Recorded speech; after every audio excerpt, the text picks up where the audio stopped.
Là, genre, t'es vraiment en mode détente. Genre, ne sens pas déversé. Dis genre ce qui t'a fait craquer. Pas de verser. Pas, tu vas pas aussi dans les trucs bizarres. Mais vraiment ce qui t'a fait craquer. Du coup, qu'est-ce qui t'a fait craquer chez Cospi? Donc ce qui m'a fait craquer, ben, c'est la première fois où je l'ai vu. C'est parce que oui, au début je n'étais pas vraiment amoureuse de lui, c'était vraiment Dieu qui m'avait mis l'amour pour lui. Et je l'avais jamais vu, du coup en photo, voilà, je le trouvais normal. Mais quand je l'ai vu normal. En vrai, j'ai trouvé trop beau, ses yeux étaient trop beaux et ouais, voilà, c'est ce qui m'a fait craquer.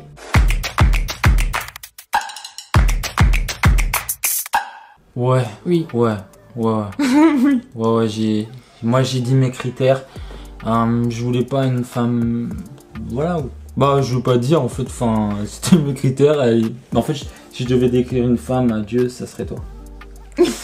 Et puis c'est toi que j'ai eu. Voilà. C'est ça. Moi, c'est exactement pareil. J'ai demandé un homme de 1m85, qui fait 1m85. C'est précis. Oui. J'ai demandé si c'était un blanc, il fallait qu'il ait les yeux clairs, qu'il ait les cheveux clairs. J'ai demandé quelqu'un d'attentionné. Je suis. Oui. Non, ça va alors. Oui.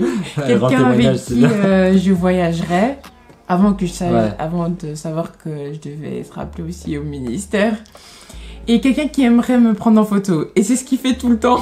Donc, ouais, c'est vrai. C'est fou. Donc exactement ce que j'ai demandé à Dieu, c'est ce que j'ai eu. Moi, je demandais une femme plutôt sage. Une femme qui va m'aider à prendre des décisions. Là où des fois on a pu voir des erreurs d'éthique du ministère, des manières de parler, de la communication, quoi poster sur internet, quoi dire à l'église. Et souvent elle me reprend en fait, et elle me reprend pas comme un serviteur de Dieu, elle me reprend comme un enfant de Dieu, comme un ami, comme un mari. Et c'est dur à entendre, mais c'est la seule personne à ce jour qui a ce rôle là de me dire bah là t'as mal fait. Et du coup c'est bien, c'est important quand tu vas monter un peu dans la vie, un jour tu seras, je sais pas, exposé, tu seras positionné par Dieu, tu pourras plus demander conseil à tout le monde parce que tu seras positionné par Dieu, tu seras une autorité, et c'est bien qu'il y a toujours quelqu'un à côté de toi qui façonne ton cœur, un sécateur, tu vois, parce que bah clairement j'en ai besoin, donc c'est cool. Et j'ai aussi demandé un mari qui aime Dieu plus que moi, pour me pousser en fait à vraiment être tous les jours dans la présence de Dieu. Super. Et c'est ce que j'ai eu. Super.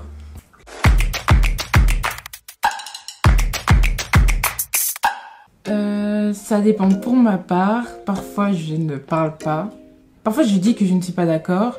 Et quand il s'entête, je ne parle pas. Et je dis de toute manière, tu verras, Dieu te le montrera. Et ça m'énerve. Ça m'énerve parce que... Enfin ça m'énerve, c'est histoire de le dire, mais... Quand elle me dit quelque chose, des fois t'es sûr de toi, t'as vécu célibataire longtemps, moi j'ai fait 2015 à 2020 presque, donc c'était chaud, et plus de 4 ans quoi, et j'ai des habitudes, et elle me dit non tu devrais faire ça, mais c'est mes habitudes, donc tu peux pas y toucher, tu vois, et en fait elle a raison. Du coup quand tu te maries, bah t'apprends à arrêter des choses et écouter, et ça c'est dur. Et surtout prier pour le caractère. Moi je prie souvent pour nous deux, on prie aussi tous les deux, voilà. Mais par exemple si on a un exemple, admettons je prends toujours mes billets d'avion, des hôtels, tout ça, pour aller prêcher, tout ça, on commande nous-mêmes. Et un jour elle me dira ah tu connais pas telle compagnie, c'est moins cher.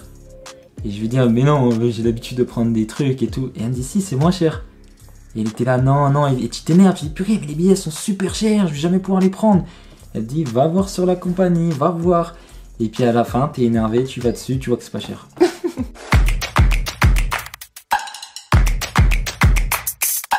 Bon, nous, par rapport à ça, ça fait pas longtemps qu'on vit ensemble, du coup... Chaque journée est bonne, même si on fait rien de spécial des fois, ça reste spécial.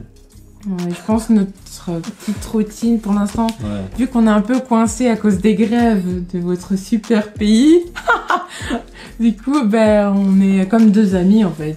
Ouais, si on reste à la maison, que ce soit des activités spirituelles ou pas, franchement c'est bien. En fait, quand t'es jeune marié, tout est beau, tout est rose, c'est un peu ça. Enfin, il y a des moments durs, mais parce qu'il faut quand même allier deux personnes qui ont vécu, tu vois, t'as vécu combien de temps sans moi? 19 ans de ta vie, 20 ans. Non, 22 ans. 22 ans. je suis nul en calcul. et, et en tout cas, bah, moi pareil, il sait même plus l'âge de sa femme. J'ai vécu tellement longtemps sans elle que des fois c'est dur, tu vois, d'un peu de vivre ensemble, mais principalement c'est beau, donc il n'y a pas de routine au début, je pense pas. Non, ça fait peu de temps qu'on est ensemble. Ouais.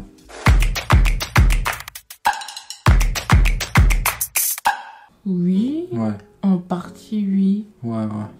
Oui, je pense que en fait une personne, plus tu lui parles, plus tu commences à la connaître. C'est comme des amis aussi. Hein. Ouais. Un ami, tu sais que ça passe direct en fait. Il y a des amis, tu les connais seulement depuis 1 mois, ça passe direct. Et on se parlait souvent, on priait souvent ensemble. Et ce qu'on faisait, c'est qu'on essayait d'aller chacun dans les familles respectives. Ouais, ça on l'a fait. Ouais. Ça, on l'a fait beaucoup. C'était vraiment un conseil du prophète Jérémie Sordrill et de Annabelle, Ouais. qui nous ont dit d'essayer de passer un maximum de temps dans les familles respectives, ouais, pour comprendre comment la personne, elle vit. J'ai comme été un peu un enfant pour ta maman, tu vois. Ouais, voilà. Moi, me disait mon fils, et moi je disais maman. Et c'est une relation qui s'est faite. En fait, j'étais déjà dans la famille. Quand on s'est mariés, c'était presque limite juste un papier. Ouais. Parce qu'on était mariés dans notre comportement, sauf les accès que Dieu ne nous donnait pas, les relations sexuelles, tout ça. Ça, c'est vrai qu'on s'est vraiment strictement bloqué sur ça pour vraiment être dans la sainteté. Donc du coup, c'était un mariage en fait. Et il faut que tu essaies de te marier avant le mariage en fait, sans pratiquer les choses dont on n'a pas le droit, quoi. Donc, ouais.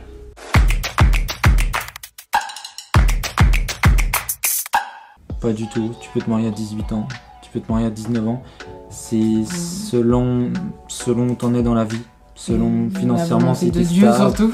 Ouais, mais la volonté de Dieu, elle peut aussi se provoquer, je le crois.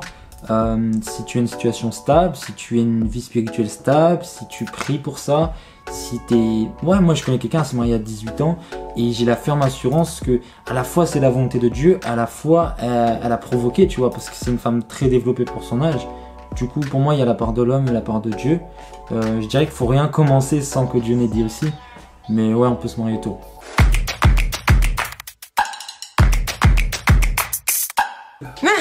Oh, non. C'est mort. Une chaîne YouTube. Non. On va faire des make-up et tout. Non, je ne suis pas Instagrammeuse, je suis servante de Dieu. Highlighter. Du coup, non, je pense pas créer une chaîne YouTube et j'ai juste un Instagram. Ouais. Donc, voilà. Et un jour, tu mettras un public. À la peur de ça. Non. Quand Dieu me conduira. Ok.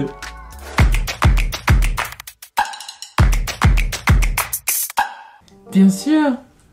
Ouais, les bébés, Bien c'est sûr. plus moi qui ai envie parce que c'est... quand tu vois une femme comme ça, tu veux la voir enceinte, tu vois, c'est beau et tout. Mais il y a le temps de Dieu. Oui, voilà. On a beaucoup de projets et Dieu aussi beaucoup de projets pour nous. Du coup, on suit juste le temps de Dieu et les saisons que Dieu met. On essaie de se mettre nos vies à Christ.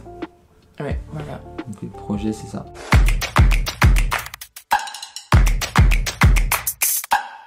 Eh ben... Précipitation? Précipitation? Non. Non. Rapidité de Dieu, oui. Ouais. Voilà. Ouais. Tu peux voir la nuance un peu, expliquer la nuance aux gens? Précipitation, je vois plus ça comme... Dans la chair. Oui, t'es Ouais. pas dans la volonté de Dieu, mais tu veux faire toutes les choses vite. Nous, c'est Dieu qui nous a dit une date et on l'a respectée, tout simplement. Parce que je pense que nous-mêmes, franchement, on allait mettre dans 2 ans ou dans 3 ans. Financièrement, surtout. Oui, C'était plus par rapport au au-delà fait de qu'on la s'était jamais volonté. vu, on se connaissait pas. Ouais, c'était dur pour les familles. Moi, mon père, j'étais un enfant pour lui. Pierre, il m'appelait comme ça, Pierre. Genre, ça, il croyait pas en moi. Tu vas avoir un appartement. Il voulait même pas que je prenne un appartement, mais il a voulu que je me marie. Du coup, si c'est pas Dieu. Vraiment, ouais.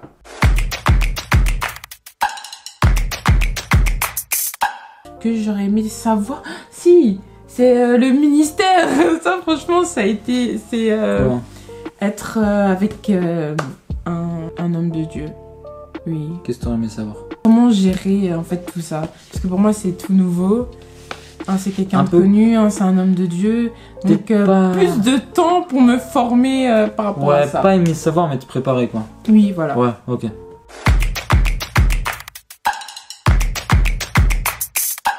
Personnellement, ça m'a rien fait. Pourquoi? C'est vrai, ça en plus. Parce que moi, je suis focus on Jesus. Et le fait qu'il soit connu, ça me... Pour moi, en fait, je le considère pas comme connu, en fait. Bah, de toute façon, ça se voit pas tellement dans la vie de tous les jours. On est des hommes, on a des difficultés, des épreuves, c'est le truc classique, on va aux toilettes. Enfin, tu vois, c'est le truc classique, tu vois, c'est un peu ça. Quand tu vis avec quelqu'un, elle est normale, la personne. Dans la vie de tous les jours, je suis avec juste mon mari, je me concentre sur ça. Ouais. Et oui, moi je suis juste fière qu'il soit un homme de Dieu, c'est ça que j'aime bien. Qu'il soit connu, ça m'intéresse pas, mais qu'il soit vraiment à fond dans les choses de Dieu, c'est le plus important. Après, être reconnu pour ce que tu fais pour Dieu, c'est un honneur, c'est ça. Mais c'est pas quelque chose qui donne de l'orgueil. Non, c'est pas ta qualité en fait, le fait d'être connu. Non. Donc voilà. Il y a un défaut.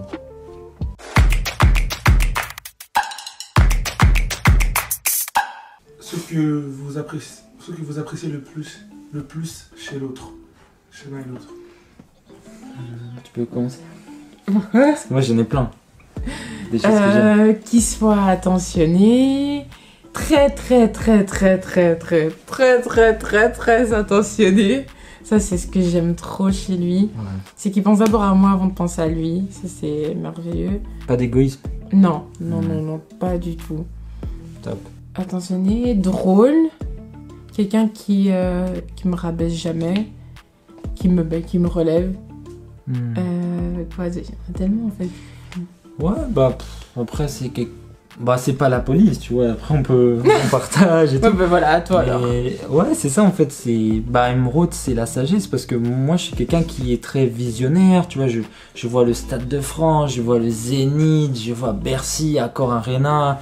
Je vois des grandes salles, je vois le stade des Martyrs au Congo, je vois des grands stades en Côte d'Ivoire. Amen. Et elle me calme en fait. Elle me dit mais tu veux faire des stades, mais occupe-toi déjà des âmes que Dieu t'a données.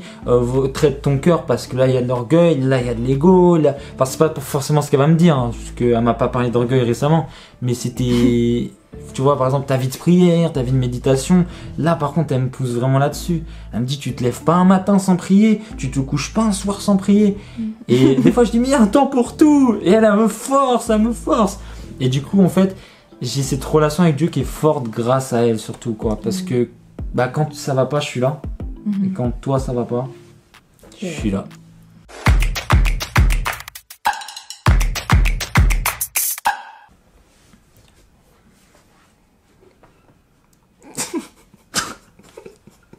C'est totalement lui. Ouais. J'étais très impatiente, mais lui, j'ai vu pire que moi.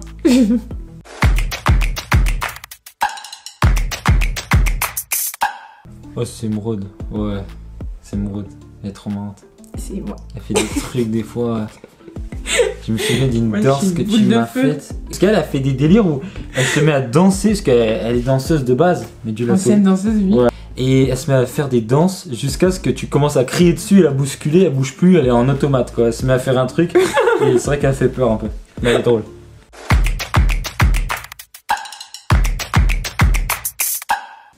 Ouais, bon. Pourquoi? Ah, ça va. Allez. Pourquoi? Mais ouais, c'est ça les danses que je disais. Elle est dans une sphère. Tu lui parles. J'ai la joie du Seigneur. Amen. Non, franchement, c'est lui. Je ne sais pas pourquoi. Franchement, on prie tous les jours pour ça. Parce que je suis dans la lune. Ouais.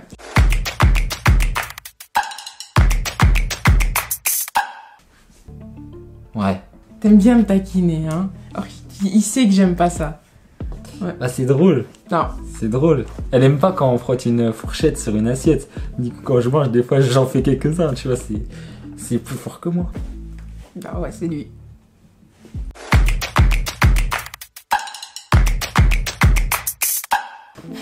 De beaucoup prier, de se concentrer surtout sur Dieu, c'est le plus important. Et de pas penser que le mariage c'est une finalité, mais c'est plutôt une étape dans la destinée qui va te propulser dans la destinée. Mais surtout faire de Dieu son premier amour. Ouais. C'est vrai que c'est ça, c'est dans Apocalypse 2, Dieu s'adresse à l'église d'Éphèse et il lui dit « Moi je sais que tu persévères, Je sais que il y a des gens, tu as le discernement, il y en a tu les trouves menteurs, il y en a tu les trouves escrocs. J'aime ça chez toi, je sais que tu persévères vraiment tout ça. Mais ce que j'ai contre toi, c'est que tu as abandonné ton premier amour. La plus grosse erreur que tu pourrais faire, c'est d'aimer un homme plus que Dieu. C'est-à-dire que le gars, il joue sur tes émotions, il joue sur tes sentiments, il t'empêche d'aller à l'église. Ou la femme, elle est là, t'arrives plus à prier depuis que t'es avec elle, tu vois, c'est que t'aimes plus Dieu. Clairement, moi, Emeraude, que ça allait pas, j'ai toujours servi Dieu, fait des missions, partir à Ottawa, tout ça, même si c'était pas facile, au Canada. C'est Dieu au centre, et si elle me demande de choisir, c'est Christ. Je vais pas... Je te demanderai jamais de choisir. Et puis prier, pourquoi prier? Dis-leur un peu. Prier pour soi. Prier pour son caractère, prier pour être prête, prier pour devenir la personne que Dieu veut que vous soyez, prier pour son futur conjoint de la destinée, et surtout prier pour se délier de son passé. Ça c'est important, se délier de son passé. S'il y a un lien avec ton ex, ou quand tu penses à ton ex maintenant dans cette vidéo, tu sens que la relation elle est encore dans ton cœur, sache que tu vas vouloir calquer tout ce que tu as vécu avant avec elle. Et si avant la femme elle aimait des sortes de blagues, la nouvelle n'aimera pas les mêmes. Et si tu veux calquer, tu vas t'embrouiller avec la nouvelle. Tu diras ouais mais t'es pas comme je veux. Mais c'est quoi ce que tu veux? C'est ton ex en fait, tu veux ton ex. Du coup faut enlever ça. Et faut vraiment guérir de son passé. Guérir des blessures aussi. Et c'est pas juste les ex, c'est même les blessures de famille. Comment guérir des blessures et du passé quoi? La prière. Oui, se déclarer qu'on se sépare de notre passé, déclarer qu'on se sépare de notre ex. Il y a tout un cheminement. Voilà. Et quand tu es blessé, tu vois, tu te sens rejeté. C'est-à-dire que c'est dur en fait d'être en couple parce que la personne, par exemple, toi tu aimes les moments de qualité, tu vois. Et ton copain, ta copine, elle est pas trop attentive quand tu lui parles. Du coup, ça peut te blesser et tu boudes en fait. Et c'est pas bon de bouder, il faut juste discuter, tu vois. Et le rejet, c'est grave, c'est que ça prend des petites choses et ça les amplifie. Ouais, personne ne m'aime, de toute façon, je vais me quitter, je vais mourir. Et en fait, ça amplifie tout en toi alors qu'il s'est rien passé en vrai. Genre, elle a pas répondu à ton appel parce qu'elle est fatiguée et ça y est, c'est la fin du monde. Du coup, faut dire, je m'aime moi-même, je m'accepte physiquement, tu vois, il faut écrire en fait ce que tu ressens comme douleur et tu prononces l'inverse.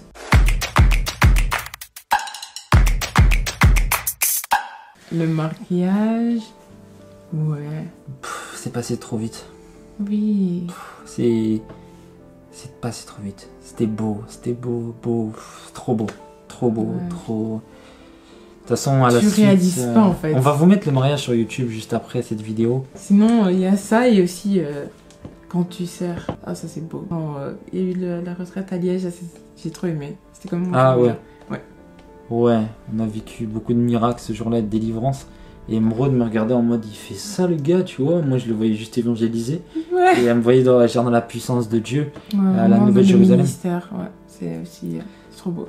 Mais il faut rester simple, même si Dieu t'utilise.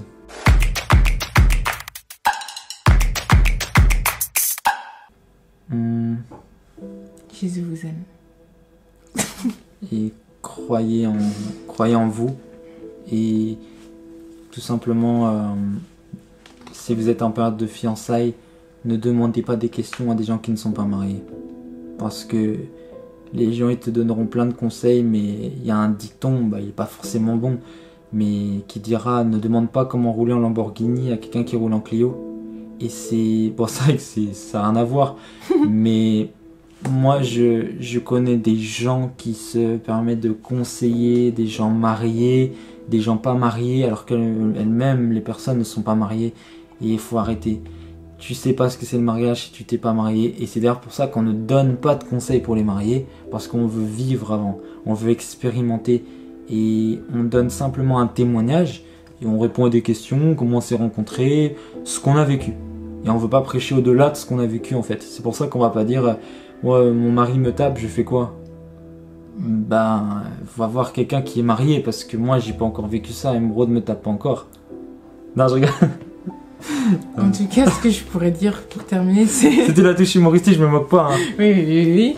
C'est d'être bien encadré pour le mariage. C'est vraiment important.